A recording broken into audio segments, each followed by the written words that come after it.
Chapter 3. Tahimik lamang ang biyahe pa uwi ni, hindi ko magawang maibuka ang bibig dahil sa nalaman. Are you okay? He asked to break the silence. I only nodded, para hindi na ito magtanong. Let's treat your bruises when we get home, sabi niya na sinagot ko ulit ng tango. Nang makarating sa bahay ay hindi ko na ito hinintay pang pagbuksan ako ng pinto. Diretso ako sa paglalakad papunta sa loob, papaakyat na sana nang biglang may humawak sa kamay ko. Why are you so quiet? He asked. I'm just tired. Gusto ko nang matulog, sabi sa mahinang boses. Come on, let's treat your wounds first, aniya at dinala ako papaakyat sa kwarto. Pinaupo niya ako sa kama saka siya umalis at kumuha ng first aid kit. I'll file a case against. I told you to stay away from my family's problems, didn't I? Sabi ko sa malakas na boses, ang akala ko ay magugulat ito. Instead he hold my hand at tinanggal ang maskarang suot. Look at me in the eyes and tell me that you are fine. Sabi niya. Tumitig ako sa hindi magkaparehong mata nito, ang mga peklat nito sa mukha na animoy naging parte na din ng katawan niya. Hindi ko na kinaya pa at inalis ang titig sa mata nito sa kayumuko, hanggang sa nagsimula ng mamalisbos ang luha sa mga mata ko. I felt his hands wrap around my back to hug me, niyakap ko siya pabalik at umiyak nang umiyak sa bisig niya. It's my fault. Kalasan ko kasalanan ko, sabi ko habang umiiyak. Kasalan ko kung bakit siya namatay, kung sana lang, hindi ako naging pabaya at inalala ko muna siya. Sana ay buhay pa ang pamangkin ko ngayon. Pagpapatuloy ko. Hush, stop crying, tell me kung ano ang nangyari doon nang matulungan kita sa problema mo. Yes, I know I don't have to deal your family's problem, but we're married, okay? I'm your husband, sabi niya habang pinapatahan ako. I don't know why pero gumaan ang loob ko sa sinabi niya. Yes, kasal kami pero sa papel lang naman, sa papel lang. Hindi ko siya pagmamayari at mas lalong, hindi siya naging sakin kaya ayoko siyang madamay sa mga problema ko. Do you know why it was you I offered for marriage? He suddenly asked. Humiwalay ako sa kanya at humarap rito. It's because you're not like the others, you're kind and very independent. We were married 4 months, but I never heard you complaining about the clothes you wear, or the car you will use. You were the first person who never judged me by my physical appearance. You're a kind-hearted woman, Samantha, and I adore you for that, he said. Mas lalo akong naiyak sa sinabi niyang iyon. You can tell me everything, I'll be your shoulder to cry on and you can always lean on me, if you think you're going to fall. You can always count on me, he said before leaning in to kiss my forehead. Napapikit ako dahil dun, I feel at ease when he said that, he is right. He's my husband, pwede ko naman siyang masabihan ng problema ko, yet I still have trust issues with the person I am with. Come on, I won't judge you. Tell me everything, sabi niya. Huminga muna ako ng malalim bago tumikim at nagsimulang magkwento. Tinatapik lang nito ang likod para patahanan ako, iyak kasi ako nang iyak habang nagkukwento. Nang may kwento ko na lahat, feeling ko, ang gangan ng loob ko yung parang nasabi ko na rin, yung gusto kong sabihin na matagal ko nang tinatago. You okay now? He asked. I nodded. Nakayakap siya sa likuran ko habang nakapatong naman, ang ulo niya sa balikat ko habang tinatanong iyon. Nilaro-laro niya ang daliri niya sa palad ko at nagbigay iyon ng mumunting kilati sa akin. We're almost cuddling, no, we are actually cuddling. Napangiti ako. Tama nga ako sa desisyon kong tanggapin, ang alok niyang maging asawa ako. While we are still in that position, hindi rin matigil sa bilis ng pagtibok, ang puso ko sa hindi malamang dahilan. Di ka pa ba nagugutom? He asked. Timing din dahil biglang kumalam ang tiyan ko. Sabay kaming natawa saka ito umalis sa likod ko at tumayo sa harap ko. Shall we? He said with a smile on its lips. Teka, baka sabog ang mukha ko. Sabi ko sa kanya, kakaiyak ko lang kaya bakit na yung eyeliner na nilagay ko. You're still pretty, come on. Gutom ka na diba? He asked. Oo, pero mag-aayos muna ako. Ani ko saka tumayo sa kama at nagtungo sa banyo. Tama nga ako, nagkalat ang eyeliner at maskara ko tapos may tuyong luha pa sa pisngi ko. Naghilamos lang ako saka nagbihis at lumabas na sa banyo. You done? He asked. Tara, sabi ko pinamulahan ako ng abutin nito, ang kamay ko pinag-intertwine nito ang kamay namin saka na kami lumabas sa kwarto. I don't know but there's an unknown feeling, who's starting to build up inside me and I am afraid to name it. Matapos naming kumain kanina ay agad naman itong nakatulog, sinuklay-suklay ko kasi ang daliri ko sa buhok nito. 4 months of being married I never see anything strange towards her, hindi naman ito nagbago sa pakikitungo sa akin. I never knew from the very start that she is a soft-hearted and kind kasi, ang una kong naisip ay pera lang, ang habol niya kaya ito pumayag sa alok kong pagpapakasal.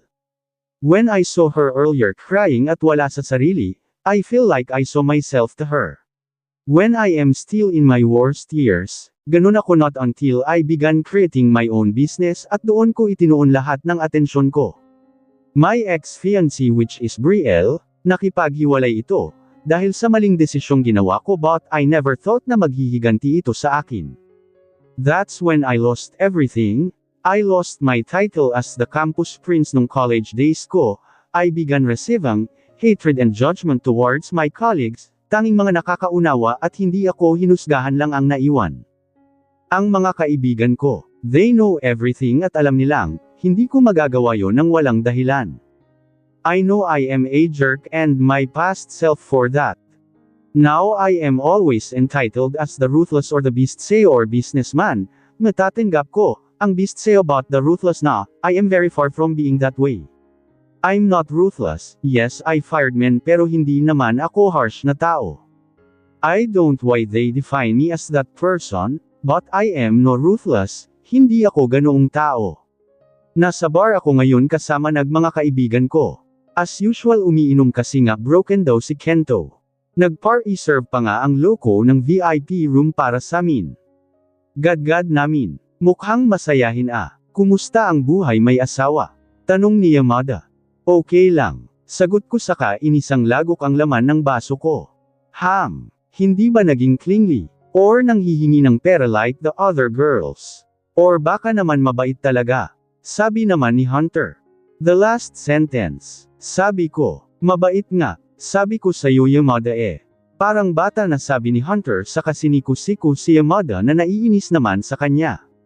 Will you two shut up? Sabi ni Kento na panay naman ang inom ng Jack Daniels. Sinimangutan naman siya ni Hunter. Si Yamada naman ay nagkibit balikat lang. Ba't di mo ipahanap? Tanong ni Hunter bigla at seryoso na ito ngayon. Madami na akong ginawang paraan para ipahanap siya pero wala magaling magtago. Sabi niya. He's referring to his fling. Ewan ko ba at ba't niya pinapahanap when she's just his fling kaya bakit pa diba? Maybe he has developed his feelings for her. Parang para sa akin ata yung tanong na yon. What the hell am I thinking? Umiling-iling ako saka nagpatuloy sa pag-inom. Damn, this is bad. Kinabukasan magaan na ang pakiramdam ko at wala nang mabigat na nakadagan sa puso ko. Siguro nga ay tama lang na iniyak ko lahat kagabi. Nagulat ako nang may dumagan sa bewang ko kaya naman nilangon ko iyon. I totally forgot na iisa lang ang kama namin ni God. Gusto ko tuloy kutusan ang sarili ko dahil doon. Naramdaman kong yamakap siya sa bewang ko saka inilagay ang ulo sa balikat ko. Good morning. Napapaos na bati niya, pinamulahan agad ako. Umagang umaga biglang bumilis ang tibok ng puso ko dahil sa ginawa kong yun pero hindi ko inalintana. Morning, bati ko pabalik. Ikanalas niya ang pagkakayakap sa akin saka ito umupo sa kama at nagsalita. My parents wanted to meet you, are you up for it? He asked. Lumingon ako sa kanya saka umupo din sa kama. I don't know, what if hindi nila ako magustuhan? I asked. He reached for my hand and held it tight as he gave me a simple smile.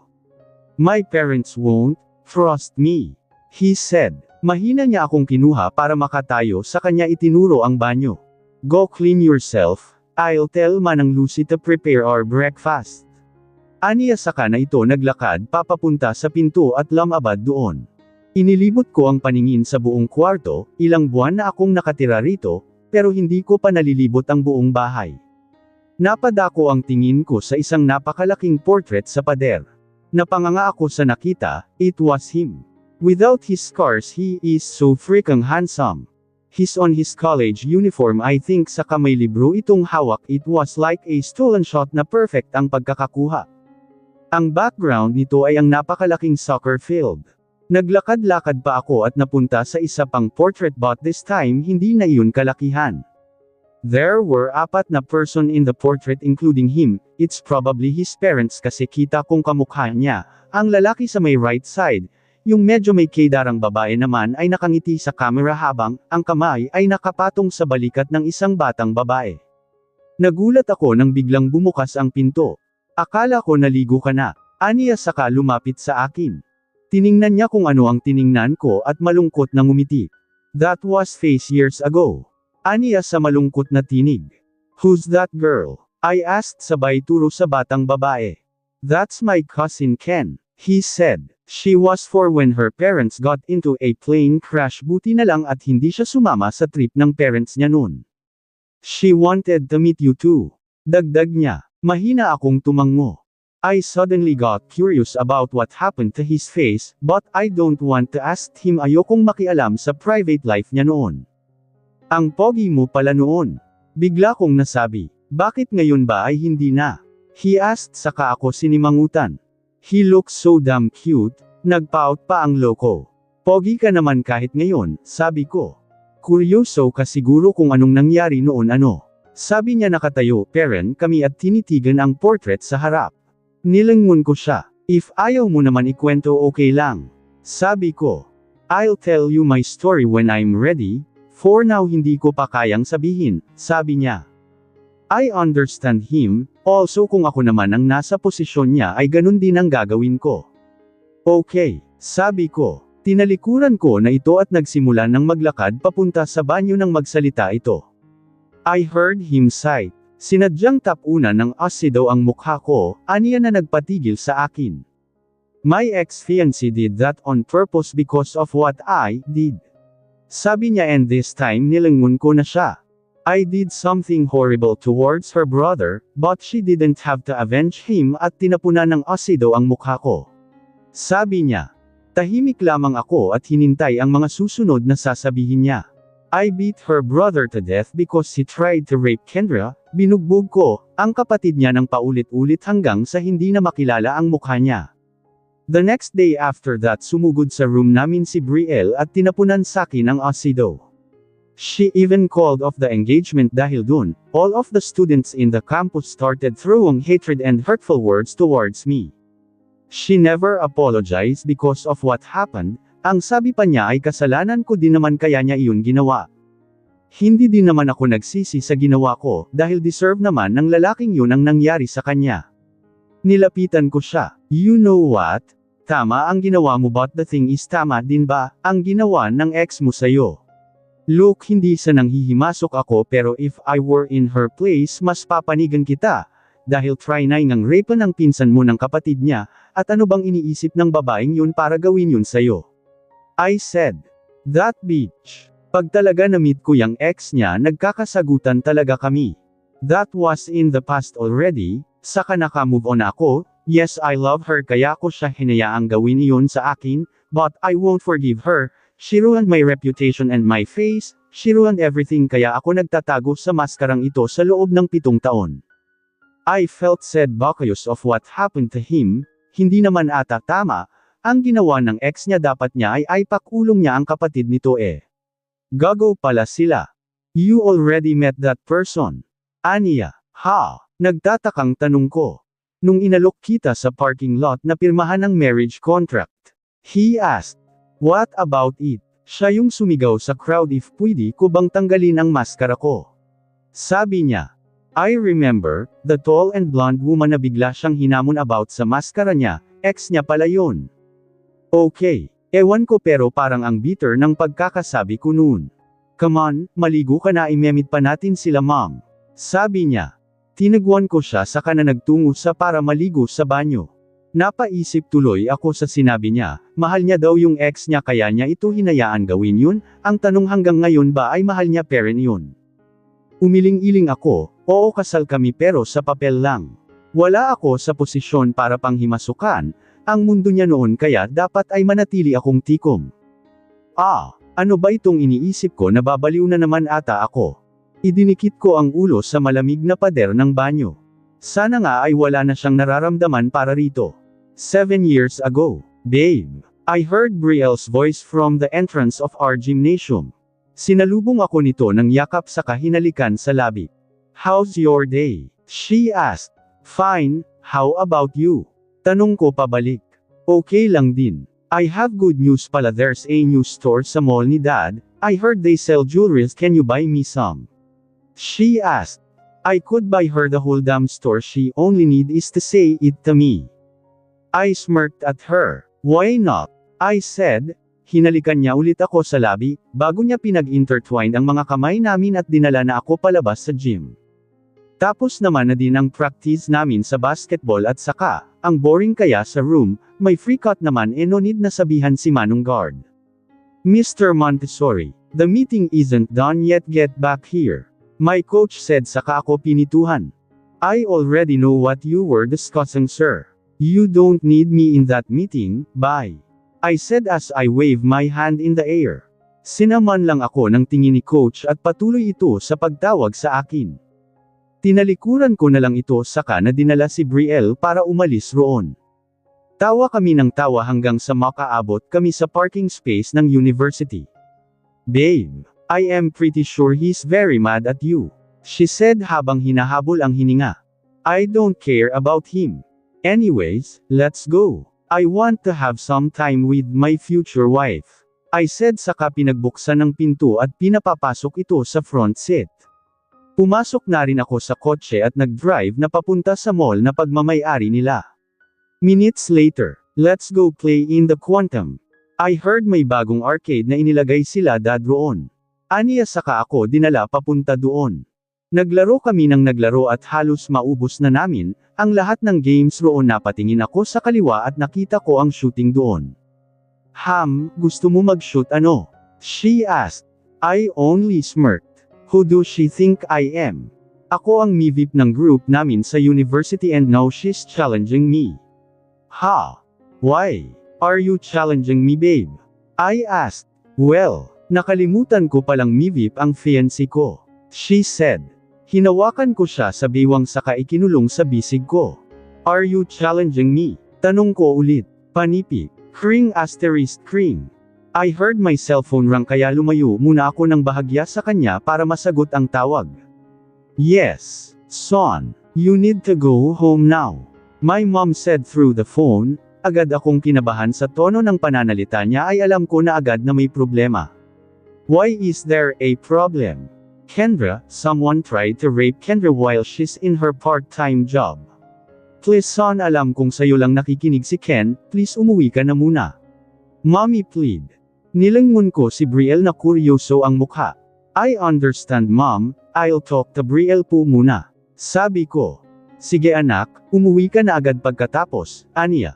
Saka na inend ang call. I sighed before facing Brielle na nalilito na rin na ikilos ko. Mom wants me to go home, may problema sa bahay, magpapahatid ka ba or dito ka na muna? Tanong ko. Mom and her aren't in good terms, against si mommy sa relationship namin, pero hindi na ito makapalag nang sabihin kong nag-propose ako kay Brielle 2 weeks ago. Nagalit siya sa akin pero agad din naman nawala iyon.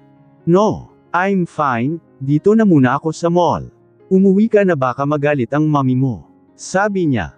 Lumapit ako sa kanya at hinalikan ang labi nito. Let's continue our date tomorrow, sabi ko. Tomorrow then, take care babe, sabi niya. Naglakad na ako paalis saka nagtungo sa parking lot ng mall. Sumakay ako sa sasakyan at habang nagdadrive pa uwi, nakita kong may mga bummerong nagsisidatingan sa isang lugar malapit sa mga chanch sa gilid. May napadaan na traffic enforcer sa sasakyan ko kaya kinamayan ko ito para magtanong. Ano pong nangyari? I asked. May nasusunog pong apartment kanina pa po hinihintay ang mga bumbero pero ngayon lang ho dumating kaya naman lumaki ang sunog doon. Aniya. Tumango-tango ako. Sige, salamat kuya. Ani ko umalis naman na din ito kaya nagpatuloy ako sa pagdadrive. Medyo traffic nga dahil sa mga bummerong nakakalat sa main road. Nang madaanan ko ang sinasabon apartment ay kita ko, ang laki ng sunog doon, may napansin din ako babae na yakap-yakap, ang isang aso habang umiiyak hindi ko makita ang mukha nito, dahil nakayuko ito at mahigpit ang pagkakayakap niya sa asong hawak. Isinara ko na lang ang bintana ng kotse ko saka na nagpatuloy na pagdadrive pa uwi. Nang makauwi nakita kong nakaupo sa may sala sila mommy at daddy habang yakap-yakap ang umiiyak na si Ken. Godwin umiiyak na tawag niya saka nagtungo sa akin at yamakap. Yamakap din ako sa siya pinatahan. Pinapaimbestigihan na nila mommy ang gumawa noon sa kanya. Ayaw kasing sabihin ni Ken at mukhang wala ito sa sarili sa tuwing sinusubukan naming magtanong. Isang linggo na akong hindi pumapasok at nakita ko, ang mga phone call at text messages ni Brielle sa akin pero hindi ko ito pinapansin. Ang importante para ngayon ay bumalik sa dating katinuan si Ken at nang may kwento niya na ang nangyari. May kumatok sa kwarto ko kaya naman pinagbuksan ko ito, nakita ko si Ken na nakatayo habang hawak-hawak ang iPad nito. Nagsulat ito roon at ipinakita sa akin. Someone tried to rape me. Basa ko. Nagsulat ulit ito. His name is Robert Smith, your fiancé good for nothing big brother. Basa ko ulit. Namula ang mata niya at mukhang iiyak na naman ito kaya naman ay agad ko itong hinayla para may akap. Him. I'll kill him myself. I said. Sinabihan ko si Ken na pumasok sa kwarto niya saka ako nagbihis at nagtungo sa university. Brielle brother is an English professor sa university namin and I pretty sure na naroon siya ngayon. Hindi ko pinansin ang mga bumabati sa akin, dahil ang tanging kumukuha sa atensyon ko ngayon ay ang pinto ng opisina ni Robert na may nakalagay na pangalan niya. Padabog ko yung binuksan at nakita ko ito nagulat sa ginawa ko. That's not a good behavior Mr. Montessori sinuntok ko, ang mukha nito kaya naman ay napaupo ito sa sahig. How dare you do that to my cousin? She's only 17 you idiot. I yelled in his face while throwing multiple punch on his face. Hindi ko na makontrol ang sarili ko dahil sa galit na nararamdaman ko. May humila sa akin palayo kay Robert saka ako itinulak. Ano ba itong ginagawa mo Mr. Montessori? Sabi nung isang guro na hindi ko pa kilala mukhang bago iyon. I don't know, itanong mo sa kanya. Itinuro ko ang basag na mukha ni Robert, saka na tumalikod at naglakad paalis na parang walang nangyari. Umuwi na ako sa bahay at hinanap si Ken. Nakita ko itong mahimbing na natutulog sa kama niya. I promised Tito and Tita to protect you but I failed them, hindi kita naprotektahan. Patawarin mo sana si Kuya Ken, sabi ko at sinukli-sukli ang buhok niya. It's like a normal day for me, naglalakad ako papunta sa classroom ko. I even heard my schoolmates about sa insidente kahapon at nanatili akong tikom. Dahil ayokong manggulo sa kanila. Umupo ako sa upuan ko saka inilagay ang bag sa upuan. Pabagsak na bumukas ang pinto sa classroom namin at pumasok roon si Brielle. Galit na galit, may hawak itong bote na hindi ko alam, ang laman at agad na isinaboy sa mukha ko. I heard some gasp from my classmate at nagulat din ako sa ginawa ni Brielle. Nagkatikip ang kamay ko sa mukha ko. Dahil sa ang sakit nito at mukhang sinusunog ang mukha ko sa sakit. What the hell, Brielle, sigaw ko. That's what you get for punching my brother's face. Godwin akala ko ba ay okay na kayo? Ba't kayo umabot sa ganito? She yelled. Stay out of this. It hurts. It hurts. Paulit-ulit na sigaw ko habang hawak ang sariling mukha. Naramdaman kong may itinapon itong kung ano sa desk ko. I can't live with a man like you. I'm calling the wedding off. And about this, hindi ko pinagsisisihang ginawa ko to sayo. Goodbye Godwin, pakasaya ka, sabi niya at naglakad na paalis sa classroom. Please help. It hurts like hell. Pagmamakaawa ko. May tumulong naman sa akin na mga kaklase ko at dinala ako sa ospital. I didn't tell Brielle about sa nangyari kahapon, dahil alam ko naman na din na sa kuya niya siya makikinig. Ilang weeks akong nagstay sa ospital para makarecover at nang paglabas ko sa ospital, agad akong nakatanggap ng sari-saring komento galing sa mga schoolmates ko. Please help. It f*** asking hurts like hell. Pagmamakaawa ko. May tumulong naman sa akin na mga kaklase ko at dinala ako sa ospital. I didn't tell Brielle about sa nangyari kahapon dahil alam ko naman na din na sa kuya niya siya makikinig. Ilang weeks akong nagstay sa ospital para maka-recover. At nang paglabas ko sa ospital agad akong nakatanggap ng sari-saring komento galing sa mga schoolmates ko. Na-deserve ko daw ito dahil sa ginawa ko sa teacher nila. I don't regret doing that thing, but this. Itong ginawa ni Brielle sakin. I don't know if I deserve this kind of treatment towards her. She doesn't need to spill acid on my face. Sa mukha ko pa. That's what happened 7 years ago. I don't know. Until now ay galit pa rin ako kay Brielle, dahil sa ginawa niya sakin at nadagdagan pa lalo iyon nang makita ko ito sa mga paparazzi. Months after that incident I decided to hide my face. I wore the black mask I am wearing now. I am living my life but something has changed. May nagbago na.